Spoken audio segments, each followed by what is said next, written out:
So Dead by Daylight's biggest problem, the game is extremely not fun anymore. Let's be honest.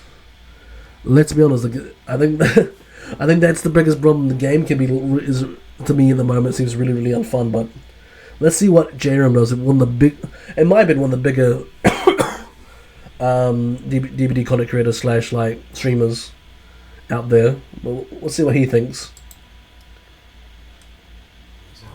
I have noticed a few things that could be considered annoying, like me. DBD, in my opinion, is an amazing game when everything works well. Literally, some of the most fun times playing this game. This video isn't going to be like a super negative video where I'm like, this sucks. I'm not going to moan about everything. It's just more for my stream. When people ask me what I would change about the game, I'm just going to link them this video. The first one, in no particular order. Obviously, I play this game a lot. And I do find myself playing against the same people. Not necessarily killers, but the actual same people. In places like the UK, you get dragged to one server, which is an island, and you could potentially just spend your 6-hour gaming session. I do not have this problem. All day. This game is about reading people. I do not have this problem, to be honest. I do not have this problem. I guess and I would think, because we're in the, I think we're in the Asia servers for Asia shows for Dead by Daylight. I don't think that happens. I don't think that happens. I don't know. We have a Pacific server with Aussies. Like we have a separate server for them, or we're in the Asia server. But I don't always go up against the same people. Not all the time. I have played. I think I've played more. There's very rare occasion where I go up against the same people. Very rare occasion. Play and kind of countering that, and if you already know what the game is going to be running, who they're going to be playing, how they're going to play, how they like mind game, it just takes away a big part of the game. Right? Maybe they could add a different option, so you could choose a different server that you could play on that has acceptable ping. Maybe like a player prevention system, so you can't play against the same player twice in a row, just so you can get a bigger pool of players and keep it nice and fresh. Now this one is, I talk about this a lot, and it's the main reason I'm making this video, just so I don't fall into the trap of talking about this, and I'm sure you know, it is ping. I'm a little bit of a ping princess, I'm gonna lie. I like it nice and low, I do, but for whatever reason, DBD's ping is just doubled, and is higher than any other game. Ping is basically how long it takes to send and receive signals, and it does cause a lot of issues like hitbox. To be fair, the ping in this game, the ping in DBD is fucking awful. Let's be honest. I have more ping issues on DBD than any other game I play. The ping issues on DBD are shocking, like extremely shocking. I think they really need to fix up their servers.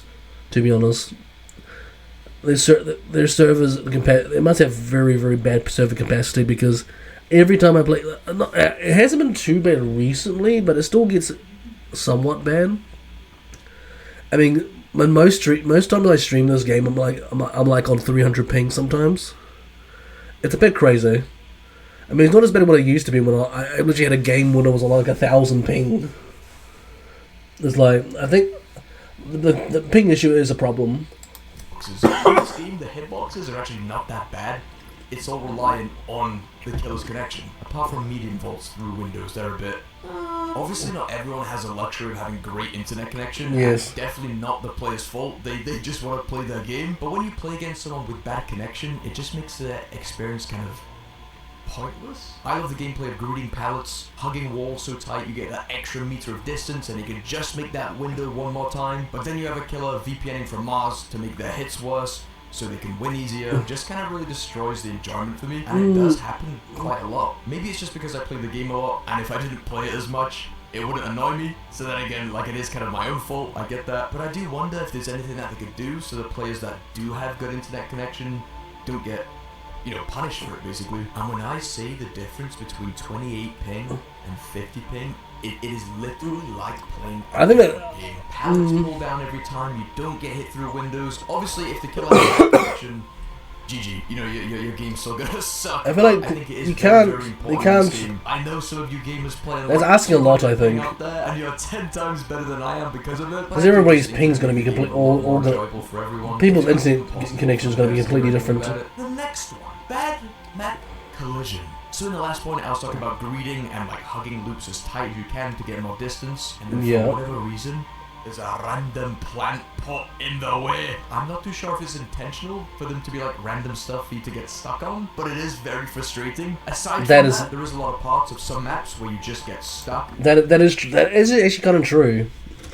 Like, I think even that game tonight when I was against the Wesker, I was getting caught on the rocks. I'm like, why? It makes no sense. And there are like really random collisions in this. I kind of agree there. It's really random collisions, and they have like random things like on loops that shouldn't even be there. It's a bit odd. It's very odd. Walls and you can't really loop as tightly as it looks like you can, then your character stops moving because of it, and if you get hit because of that, it can be very frustrating. But I would be so down if the devs wanted someone to go around each and the collision that is not quite right. I would literally do that. So the next point is a little bit of a skill issue on my part, I won't lie, and that is I'm slightly colorblind. And of course, it's the color that is most important to DBD, which is red. So playing Survivor is not too difficult at all. The main thing you miss out on is the red stains, sometimes a little bit of auras on maps. Yeah, the colorblind. Oh my god, the colorblind. Just kind of blends in. It makes the colorblind thing in this game is fucking awful. It's been like that since day one. How bad the colorblind system mode is in this game. It's actually insanely bad. Tricky, but it's still kind of playable. But on the other hand, Killer is just impossible. Scratch marks aren't visible. Pools of blood just are not visible at all. So it's like loading into a game and missing out on 50% of the important information. And it was literally like playing the lights out mode. Yep. When that game mode came out, I was like, oh, it's so difficult, you don't think? But for me, it was pretty much just like normal DBD. Not being able to see scratch marks, not being able to see pools of blood. And Behavior actually have added a colorblind mode, which is a nice acknowledgement. But the only problem is that it doesn't really work. No, so it never has. It's a good idea to kind of highlight the stuff that the players need to see, like the hook auras, the red stain, and maybe give an option to change that. It doesn't work well. It doesn't work at all. Than just slapping a filter over the game and it not really doing much. But I know that this is my problem, and I don't expect anyone else to do anything just so I can play the game. But it would just be nice to see the information that other players can also see. Well, put a brightness mode. Put a brightness like tab on there. You can probably fix it by putting the brightness tab. Because sometimes this game is unbearably dark, like dark for no reason. Like I will again, especially when you're playing something like against like Dredge. Like I want to actually see what I'm doing. Like they need to put like a brightness mode, and the fixation with the fixing up the colorblind mode. It's really that bad, in my opinion. I have done so many things to make my game run smoothly. The amount of things that I've done, and I will share a few of them with you guys just in case you're having the same problems. For whatever reason, it will just randomly stutter sometimes, but I have found that running the game in full screen is such a big help. A lot of people playing windowed full screen, and I know the convenience of just being able to tab out, go to the monitor and do stuff, but if you play a game in full screen, it helps so much because your PC is dedicating all of its resources to that game. So that helped a lot. I also deleted all of my shaders of DBD and then set the maximum amount of shaders that could be saved to 100 gigabytes. It might be a little bit stuttery for a while, but when it kind of generates them all, they're saved and they don't have to render in for each game out every single time you load the game. But you have a very good.